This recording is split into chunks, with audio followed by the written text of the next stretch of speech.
అందరికీ నమస్కారం అండి. ఇది గుడిమల్లారం అనే గ్రామము.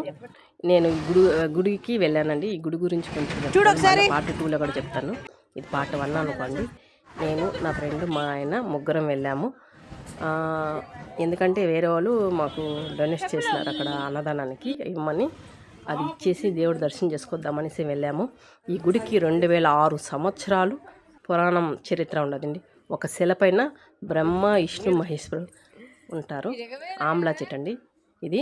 ఇంత వృక్షం చూడండి. అటు నుంచి వచ్చి సుబ్రహ్మణ్య స్వామి. మన టెంపుల్ ఎక్కువ ఫోటోలు తీయకూడదని కొంచెమే తీసానండి. పార్ట్ 2లో ఇంకొంచెం చూపిస్తాను. పార్ట్ 1లో ఇదే చూపిస్తాను.